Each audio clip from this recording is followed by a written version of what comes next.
So how much further do we have to find this really awesome place that I just had to see?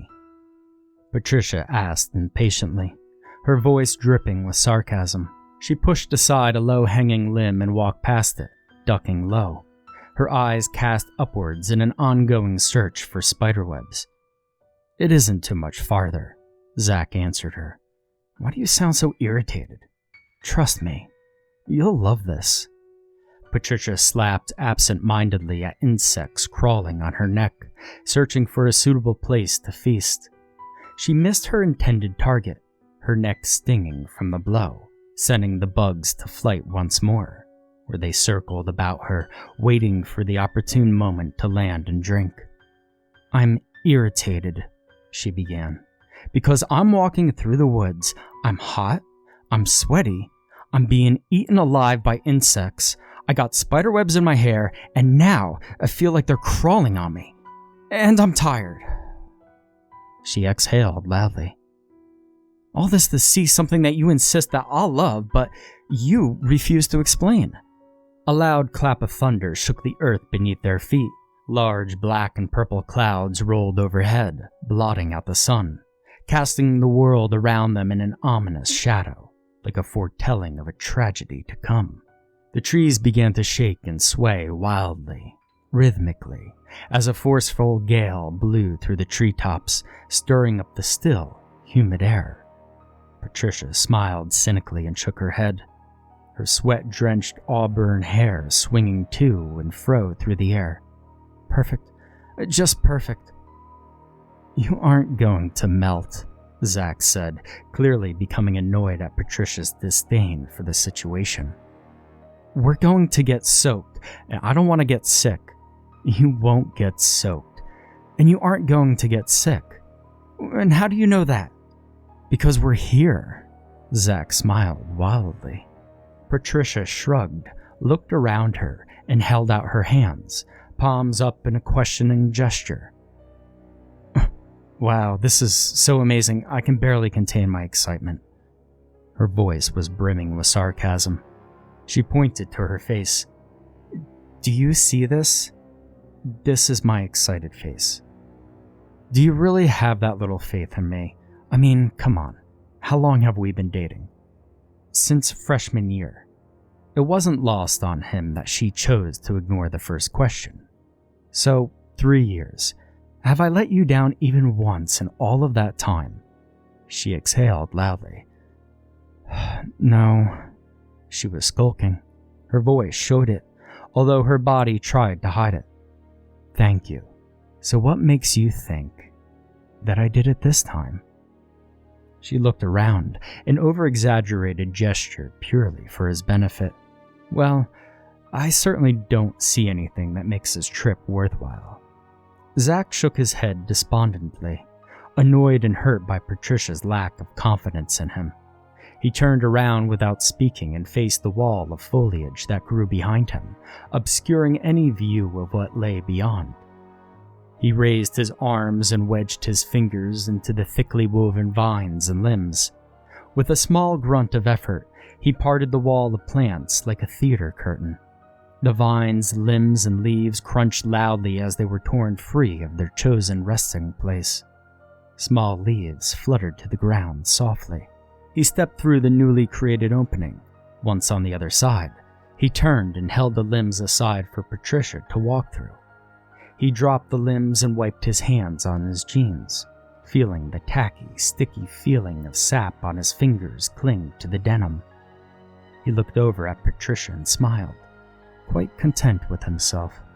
Patricia stared in awe, her eyes wide with amazement. She couldn't believe her eyes. She had to give it to him. Zach knew what he was talking about. This was the most spectacular thing that she had ever been privileged enough to witness in all of her 17 years. The view that her eyes beheld was, without a doubt, worth the inconvenience that she had to endure to get here. She felt a twinge of guilt at the attitude that she had so readily handed to Zach on the trip there. They stood at the edge of a small clearing, completely edged by the thick curtain of foliage. Despite the lack of trees in the clearing, Branches hung thickly overhead, stretching out over the clearing, casting it in dark shades of gray. The limbs swayed in the wind, causing the shadows to shift and dance on the ground beneath them. A large cluster of boulders sat to their left, covered in moss. Patches of mushrooms grew sporadically throughout the clearing, mixed among the overgrown vibrant green grass. And an eerie silence filled the clearing. The sounds of birds, insects, even the wind rustling the limbs, were completely absent. The air had a stale quality. It felt as if it had been locked in a container for ages, something from another time. A structure stood in the center of the clearing. A cottage. It was an old building, dating back well over 100 years by her estimation. The walls were made of large pieces of stone. The roof was constructed of straw and hay. A stone chimney rose from the far side of the building, protruding from within the straw. 2 windows were set into the wall that faced them. Even from the distance that they were from the cottage, perhaps 25 yards, she could clearly see the small ripple in the corners of the windows, a byproduct of the glass blowing process used in that long ago time. A small front porch, wooden, held what appeared to be a homemade swing and rocking chair. A door, also wooden, was ajar leading inside. The airspace directly above the cottage was clear, the limbs that wove themselves above their heads seeming to grow away from the cottage, almost as if they refused to go near the building. Even the clouds that had rolled in and blacked out the sky seemed to steer clear of the cottage. A thin beam of sunlight shone down on the structure, like a spotlight, highlighting it in the surrounding gloom. "How did you ever find this place?" Patricia asked, her voice teeming with excitement. "Mom and I got into it, so I just started walking, trying to cool off and think. I was just wandering. And you just happened to stumble upon it?" Her voice hinted at disbelief. "I did, it's amazing. I've explored these woods all my life, and this was just over a mile from my house, and I never saw it before, 2 days ago." A cacophony of thunder broke the otherwise silent surroundings.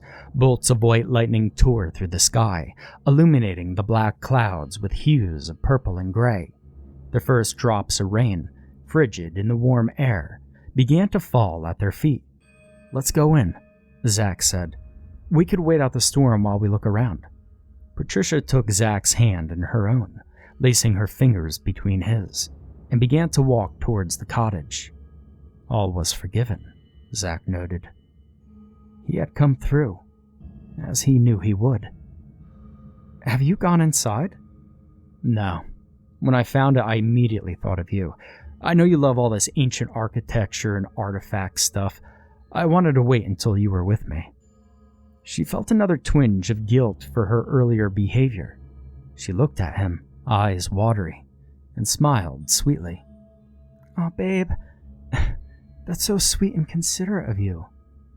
Zach smiled back at her, returning her open display of affection. He squeezed her hand gently. It can be our little adventure together." The wooden boards that comprised the small porch bowed slightly under their weight as they took the small step up from the ground. Several of the boards groaned and squealed in protest. When was the last time that someone had stood upon the threshold of this structure? Months? Years? Decades?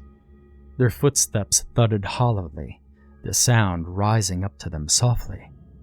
Their steps, the sound they produced earlier, seemed hollow to their ears, muted somehow, dead, as did the creaks and groans of the aged planks beneath them.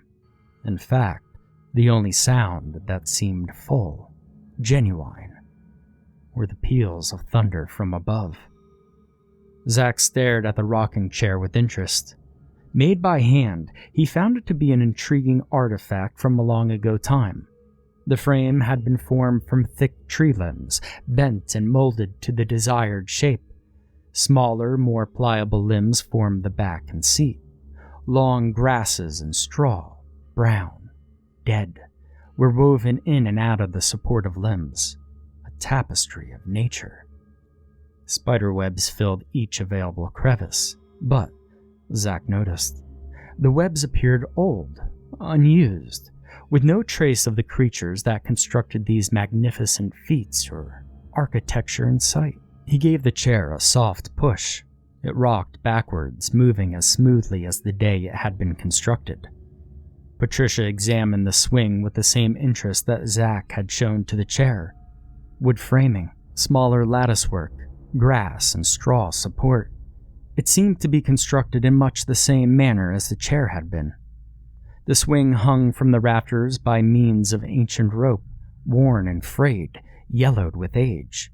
The rope was partially obscured by a bright green growth of moss and lichen. As tempted as she may have been, she rebuked the urge to sit in the swing, not trusting the weather's beaten strands to support her weight after the test of time. Above them, they could hear the wind whipping through the trees as the storm continued to worsen. Muted, muffled, as was every other sound. On the ground, the air was as still, as stale and old as it had been upon first entering the clearing. The only sign of the squall was the growing raindrops splattering silently on the ground just beyond the reach of the porch's overhanging roof. Zack pushed the front door open slowly. It glided smoothly on its aged hinges, free from the expected rust. A dim rectangle of light stretched out across the room, his silhouette clearly outlined on the floor. He leaned forward, his head crossing the threshold of the doorway, and craned his head around, peering from side to side. "You see anything?" Patricia asked nervously. Zack couldn't, speak for several moments. So taken aback was he by what he was beholding. If he hadn't seen it with his own eyes, there was no way that he would believe the tale. Even as the one to behold the sight, his mind tried to refuse, to tell him that this was not possibly what he perceived. "Zack?" Her voice was growing more nervous. Within that nervousness, Zack thought he heard her impatience mounting. The rash, impetuous girl that he had dated for 3 years was falling back to her basest urges. The need to know right now. She prodded him lightly, causing him to start. She couldn't suppress the small chuckle that fought to free itself from her throat at this time. In fact, she didn't even try. "Huh?" Zack asked, almost as if he were rousing from a deep sleep. Her question finally hit home, so he answered. Actually, yes, I do." "Well then go in, I want to see too." Impatient, eager. Zack didn't say anything in response. There was no point. Patricia usually got what she wanted. He had been dating her long enough to know that little fact by heart. He knew he was partially to blame for that. He always did fold under her demands, after all. And what of that? He liked to please her. Her happiness made him content. He wouldn't go so far as to say that he loved her. He was much too young for that, being only 17. But he knew he cared deeply for her.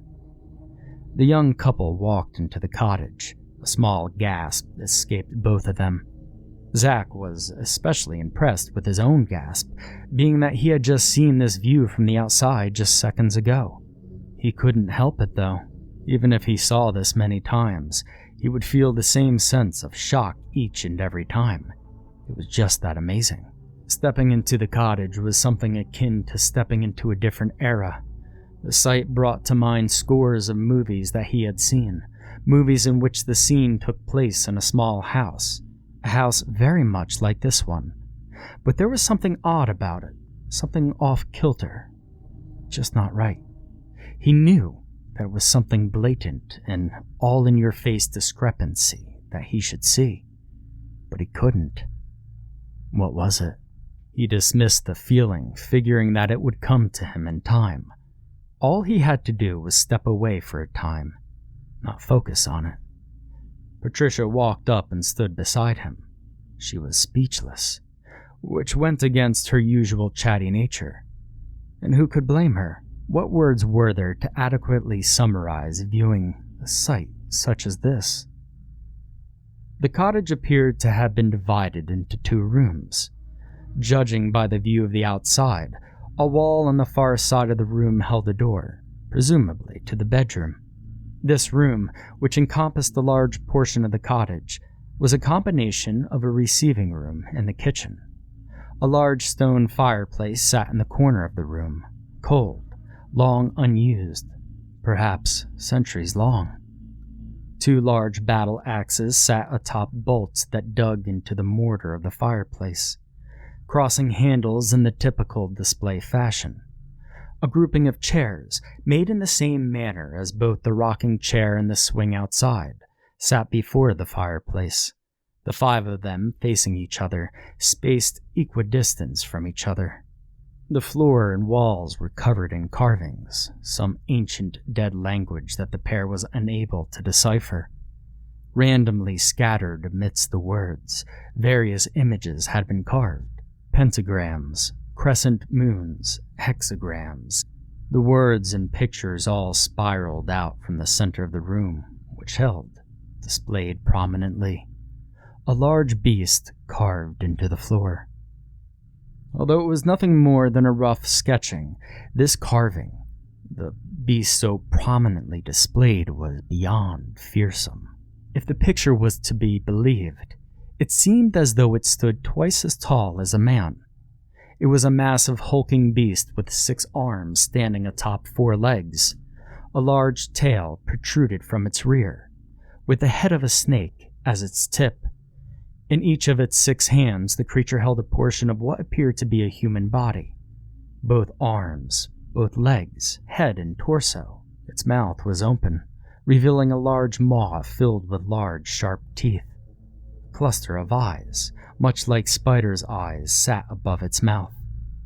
2 large, curving horns, similar to those of a ram, protruded from its forehead. Patricia inhaled sharply and drew closer to Zach, looping her arms around his right arm. "I don't like this place," she said, refusing to relinquish her hold of him. "You scared?" Zach teased. "There's no reason for it. This is all just ancient superstition." "I don't care. This place gives me a bad feeling. Can we just go?" Her voice was trembling. Zach looked down at Patricia, their eyes locking. And in that moment, he could see the terror in her eyes. His heart reached out to her, empathizing with her. He smiled down at her, his eyes lighting up. He began nodding his head gently. "Yeah, of course we can." He took her by the hand and turned back to the door. As he pulled the door open, it was blown back forcibly by a large gust of wind, knocking them both to the floor. Heavy mists of rain were blown in waves, frigid and icy. The pair clambered to their feet and walked to the door, stunned. Outside, the light drizzle had worsened, turned into a torrential downpour of hurricane proportions. Thick sheets of rain fell from the sky, hindering any view beyond the porch. Strong gales whipped through the clearing, pushing the torrents of precipitation chaotically. The sky had darkened considerably, intermittently set alight by bursts of lightning. Thunder rumbled overhead, now muffled, as was every other sound in the strange clearing. "We have to wait," Zach said. "Do you feel how cold this rain is? We could freeze to death before we ever reached my house." Patricia looked out the doorway, despondently. "Okay," she replied. She spoke with calmness and assurance, but her expression gave truth to the turmoil of feelings that raged within her. She was terrified and desperate to be rid of this house, this strange clearing. Zach backpedaled into the dismal cottage, pulling Patricia along gently. Once back inside, he closed the door, pushing roughly against the battling of the intruding wind. He turned from the door and put his arms around his girlfriend. My God, she was shivering. Did that picture scare her that much? No way. She was probably just cold. They were both fairly damp from the rain that had forced itself into the cottage. He pulled her in tightly and began rubbing her arms and back. It's okay, he said, trying to be reassuring. You know, as soon as the weather's better, we can both get out of here. I'm okay, she replied. I'm not sure why that picture got to me the way it did. She pushed him away gently. I'm fine now. Seriously, she added after seeing the doubtful look on Zach's face as he stared down at her solemnly, his eyes searching her face methodically. She walked to the circle of chairs and took a seat. She stared into the vacant fireplace. I'm cold, she said, more to herself than Zach. Zach walked into the kitchen area of the room. May as well finish looking around since we're stuck in here anyway. He walked over to the iron wood-burning stove and flipped open the hatch. Within were ancient remnants of a fire, mostly burnt logs and piles of ash. Finding nothing of interest, he swung the door shut once more. It clanged with the now familiar and expected muffled quality. He turned, and his eye landed upon a small wooden cabinet. Kneeling down, he pried the door, stuck after years of sitting, open, expecting to find nothing more than chopped firewood or ancient cutlery, old and rotted, perhaps swarming with termites or some other insect. What he found was nothing of the sort, and in fact, it was far worse, far more disturbing. The cabinet was composed of 3 shelves. The top shelf was lined with books, ancient leather-bound. He gingerly pulled one from the shelf to examine. The leather was like no other he had ever felt or seen. It was soft, and his fingers left small indentations momentarily after he moved them.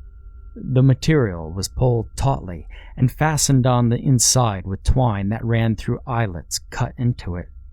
He opened the book. The pages were brittled and yellowed with age, thick, like parchment, as opposed to the thinly produced sheets so common today. The pages were filled with the same ancient words that were so prevalent on the floor and the walls. The ink was of a strange nature. Rather than black or blue, it had dried to a dark reddish color, maroon or burgundy. The margins of the pages were filled with symbols, some being those that had been carved into the floor. But there were others, many others. He slid the book back onto the shelf, returning it to its rightful position. Suddenly, he didn't want to be touching it anymore. It seemed unclean, unfit to touch with bare hands. He wiped his hands on his jeans absent-mindedly and continued his search. Vials and bottles filled the second shelf, liquids and powders of various thicknesses and colors, leaves and flower petals, roots, pieces of vines and different types of grasses. The shelf held a plethora of items used for what he could only assume, when taken in conjunction with the carvings and books, were used in some sort of alchemy or potion-making process. He moved on to the bottom shelf, which was, by far, the most unsettling. Several cages held the skeletons of some long-dead animals. He was able to identify the remains of a few of the animals, rats, snakes, and bats. But there were others that, even upon closer inspection, he couldn't identify. There were things with more legs than he had ever seen outside of the insect or cephalopod kingdoms. Things that appeared to have wings that clearly shouldn't have.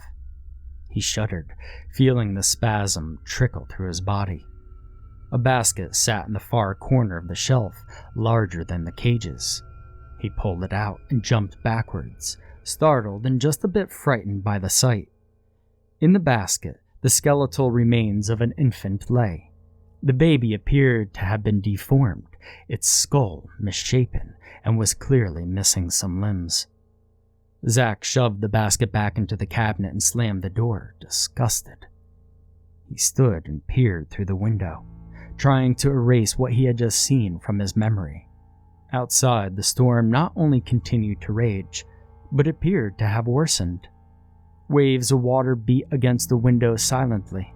The thought occurred to him to share what he had found with Patricia, but to what end? It would serve no other purpose than to further frighten her. No, he would leave it be and hopefully forget about it. Although he doubted that he would ever lose that image. Even when the haze of senility began to corrupt his mind in the twilight of his life, he knew that image would always remain crisp. He turned from the window and faced Patricia. She was still seated in the chair, staring into the empty fireplace, a vacant look in her eyes. She was still shivering, rubbing her arms furiously. She would remain just so until they were finally able to leave. He knew her well enough to know that her exploring had reached its conclusion. So be it. He didn't want to just sit around and had no intentions of doing so. Granted, the cottage was creepier than he had expected, creepier by far, but it was just a cottage, nothing more. Empty, vacant, abandoned. The previous tenants long dead. There was no reason to be scared. Zach walked to the door that led to what he assumed was the bedroom. He placed his hand on the door, ready to push it open, and he froze. He suddenly had an urge to not open the door. From what he had seen thus far, he knew what unspoken horrors could possibly lie in wait. Zach shrugged it off. It was an irrational fear, that's it. Whatever was in the room was inconsequential. The fact still remained. The house was empty. He took a deep breath and pushed the door open. He fought to stifle a small yelp that tried to escape his throat. His jaw hung low. It refused to close. The contents of the room were just unbelievable. He really didn't believe that he was seeing what his eyes were telling him he was. The room was small, barely larger than a normal-sized bathroom. It was almost completely empty. Almost. To say that the room was sparse was an understatement. It was completely devoid of all furniture. In the corner of the room, a small pile of straw sat idly, no doubt having once served as an attempt at a bed. A small wooden bucket sat beside the straw, and he hated to think what that had been used for, considering that there were no bathrooms. Chains hung from the wall above the straw, shackles at the end of each chain. There were only the ornamentation on the walls. More chains hung from the ceiling, large barbed hooks attached to the end of each. A door was set into the wall on the left side of the room. Zach pulled it open tentatively. It was a closet-sized room on the other side. A small table stood just to the right of the door, covered with a tattered, threadbare cloth. He reached out and plucked away the cloth. His eyes widened as they focused on the contents of the tabletop. Various blades of differing length and width sat atop the table. The dark blades were stained with blood, dried and crusted. A small trapdoor was cut into the floor beside the table, filling the remainder floor area of the closet, and an iron ring was bolted to it, intended to lift the door. Without thinking of what he was doing, Zach reached down and grabbed the ring, lifting it out of the wooden recess in which it had lain for so very long. It was quite heavy in his hands. He froze, dropping the ring, without lifting the door even an inch. The ring fell back into place with a dull thud. And did he feel an air of disappointment in the room? It was almost as if an excited tension had been building within the room as he drew closer to finding the trapdoor. The air felt charged with it. Now that he had relinquished his hold, moving further from opening that door, that tension, that expectation that seemed to fill the area, that anticipation seemed to dissipate. He dismissed the feeling and stood, turning out of the closet. A thought had occurred to him, something that had been gnawing at him since stepping through that front door. He had suspected that it would come to him if he had just left it alone. And he had been correct. He walked out of the room, careful to mind the chains.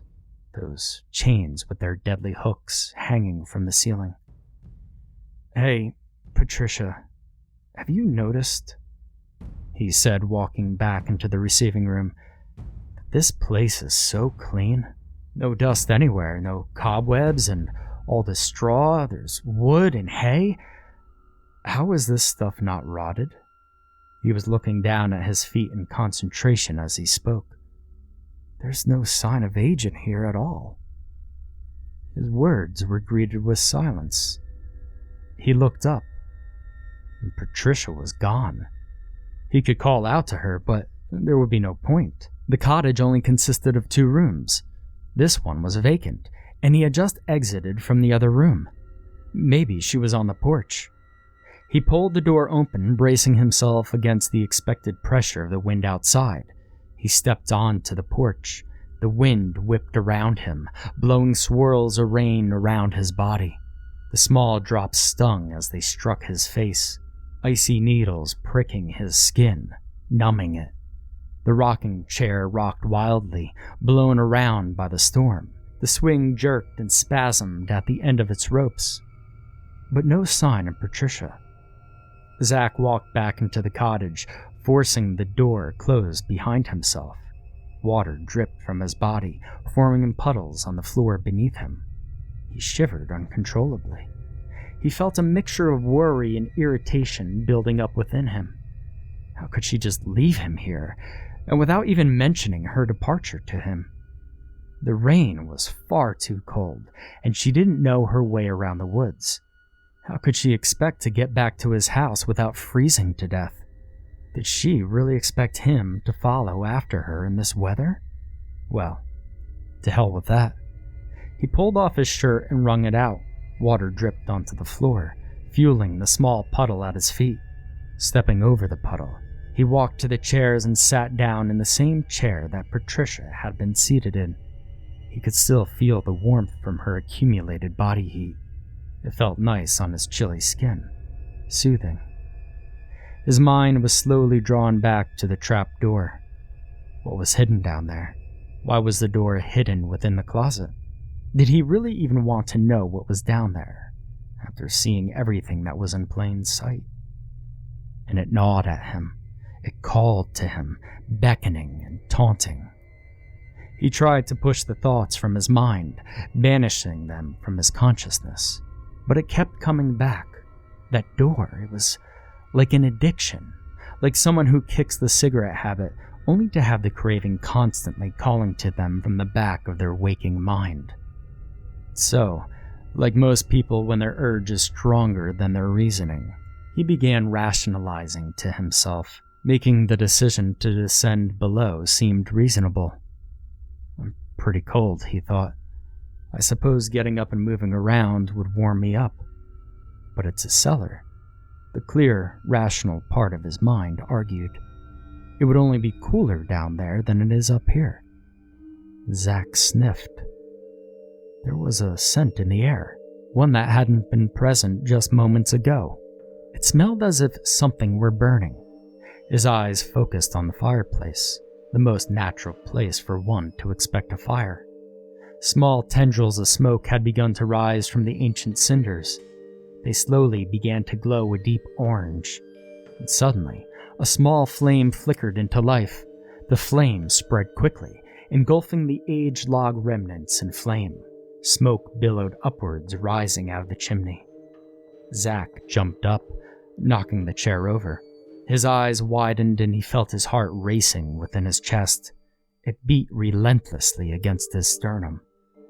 He heard a faint scream from below, muffled through the wooden floorboards. Zach cocked his head to the side, disbelieving. straining his ears to listen should it repeat itself. Another scream. This time it was unmistakable. That voice belonged to Patricia. But how had she gotten downstairs? He wasted no time pondering the subject. He turned and jumped over the fallen chair, running into what he now thought of as the torture room. Reaching the door, he stopped short, his momentum almost toppling him over. He coughed and retched, finally turning his head, relieving himself of the food that he had eaten that day. The sight was horrific. The once vacant room was now far from so. The chains that hung from the ceiling with the large hooks attached to each end had been empty upon his leaving just a short time ago. This was no longer the case. Human bodies hung from the hooks, swinging freely in the air. 5 of them hung there, impaled by the hooks through different portions of their bodies. One through the back of the head, another through the soft flesh under the chin, hanging by the jawbone, through the shoulder blade, supported by the collarbone, through the sternum, and the last through her back. The bodies were stripped naked. The surface area was covered in hundreds of lacerations and burns, crossing each other, some so deep as to expose the white of bone beneath. They were gray with decay, their bodies putrefying. Their stomachs were distended with gas buildup. Their eyes, those that still retained their eyes, bulged from their sockets. Their tongues hung from their mouths, swollen like limp scraps of flesh. Pools of congealed blood, tacky, almost black in the persistent gloom of the cottage, sat beneath each body. Maggots crawled within the holes and cuts, writhing and squirming, some falling to the floor, becoming stuck in the pools of blood. The stench was overpowering, filling the room with the noxious odor of decay. Another scream snapped him from his horrified trance. He pushed past the suspended bodies, edging along the wall, careful not to come into contact with the sickening cadavers that swung so gently through the air. He reached the closet and took a firm grip on the iron ring set in the trapdoor. With a mighty heave, it was far heavier than he expected, he pulled open the door, grunting from the exertion. A cool, damp air rose up to meet him. The air was old, stale from an unknown amount of time trapped beneath the disturbing cottage. The door opened to a set of stairs that descended down into a complete and utter darkness. He could hear the whimpering below, rising up to meet him, calling to him with their sadness, begging him to relieve her of her pain and worry. The soft, tortured sobs of his girlfriend. With no further thought, he began his descent, losing himself in the abysmal blackness. Behind him, in the cottage's largest room, Zach didn't see the flames begin to crackle and billow. He didn't see an orange ember fly from the fireplace with a huge pop. He didn't notice that it landed in the center of the room, right in the middle of the carving's many eyes, and he certainly never knew that the ember came alight, the flame tracing along the floors and up the walls, all the etchings, words, and pictures glowing a fierce orange and red. If he had, maybe he would have reconsidered his actions. The air thickened as he descended the stairs. It grew colder, almost frigid and damp. His breath came out in smoky plumes with each exhalation. The moisture seemed to seep into his clothes, his skin. With one hand on the earthen wall to guide himself, he quickly but carefully went down the stairs, his feet clopping softly on the wooden steps. The darkness closed in further around him, enveloping him within, like a baby within the womb. It pressed in tightly, threatening to choke him, like a sentient being, a mind of its own. The stairs seemed to never end, as though he were descending into the pit of hell itself. Finally, his foot landed upon the soft dirt of the cellar's floor. Zach waited for his eyes to adjust, but it was to no avail. The wan light from the doorway, now nothing more than a small gray rectangle high above, was unable to penetrate the darkness. He rummaged through his pockets, finding his cellular phone, and pulled it out. As he fumbled with it in the darkness, his cold, numb fingers clumsily, trying to find the buttons on the side, he prayed that the rain hadn't shorted it out. Finding the button, the fear proved to be unfounded. The tiny screen illuminated, emitting a low, pale blue light. He shined it around, using it to help him find his way. The light didn't shine far, as if the darkness fought against it, trying to reclaim the place that had been its domain for so very long. Small puddles of muddy water had begun to build up on the floor, rainwater that seeped through the walls, collecting in the open area. He could hear faint splashes in the distance, and chose to believe that rats were the cause, but fearing that was just a misconception, the wishful thinking of his scared mind. He felt his way along the walls, fearing the consequences should he venture into the center of the cellar. Thick rills of water ran down the walls, bringing with it pieces of mud and rock. The light glinted from the water, like flowing rivers of filthy diamonds in the subterranean enclosure, like the fabled river of King Solomon's kingdom. He continued to walk forward, stepping lightly, straining his ears for the sounds of distress that had called him down. Judging by the distance that he walked, the cellar ventured out farther than the walls of the cottage. The further he walked, the larger his dread seemed to grow. He felt an overwhelming presence looming over him, menacing and malicious, just beyond the scope of his phone's light. He had an image flash in his mind, one from a myth that he had learned in school, the Minotaur. Did it not dwell within the shadows of the subterranean labyrinth, lurking in the shadows and waiting for unsuspecting trespassers? The thought was ludicrous, of course, but the feeling of impending doom persisted. He felt himself as if in a vast maze of underground tunnels and caverns. Were there such things in this part of the nation? Maybe, or maybe not. He had no way to know, so he pushed on, ever mindful to keep his right hand on the slick wall beside him. From his left, he heard the scared whimpers. He took off in that direction, taking note of which direction he headed, having no intention of becoming lost below the surface of the planet. The sounds became louder as he closed in on them. A form began to swim out of the darkness, slowly taking shape out of the shadows. Small, hunched over, sitting in the mud and dirt. It was Patricia. He knelt down beside her, his knee resting in an icy puddle of water. "We need to get out of here," he told her, trying to get her to her feet.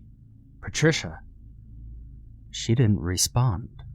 She resisted his pull, merely sitting stationary, sobbing.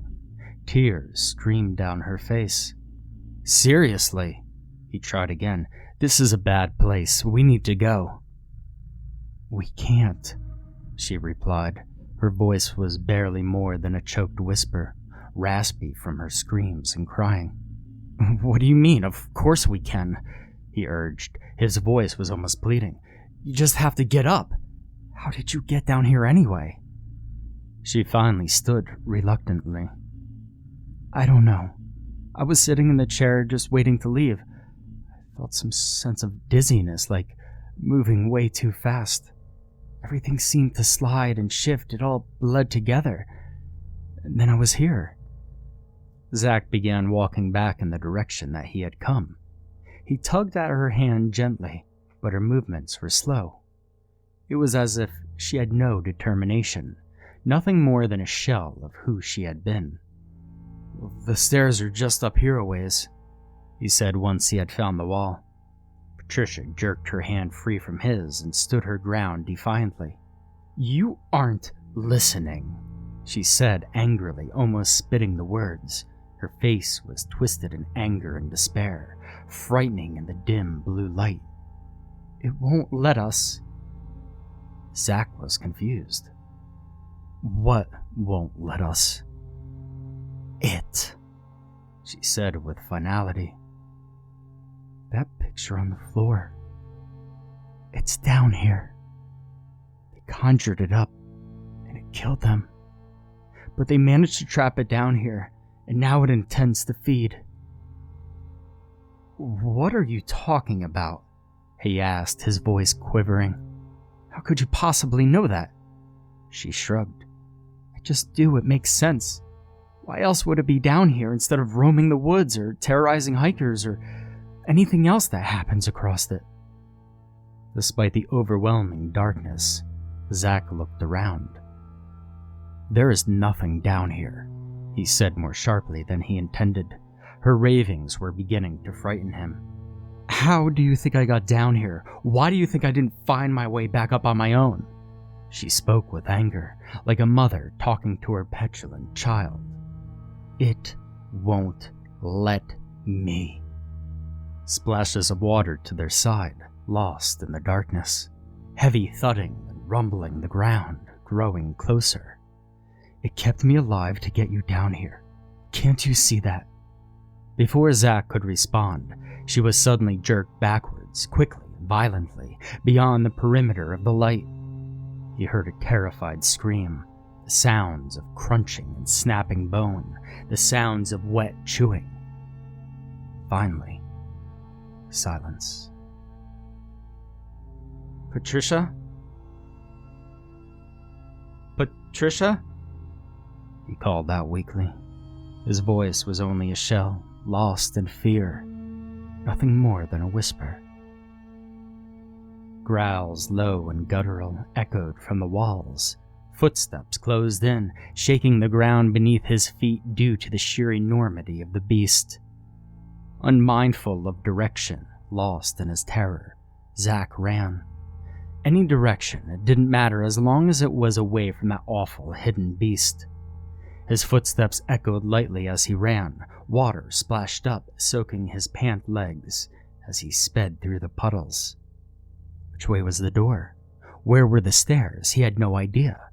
In his terror, he had lost his bearings. He continued to make his way, running blindly into the void, praying that he came upon an exit, but fearing that he was only delving further into the catacombs. He finally stopped, out of breath, panting and wheezing. His lungs ached, burned like swallowed fire. He thought he may have lost it.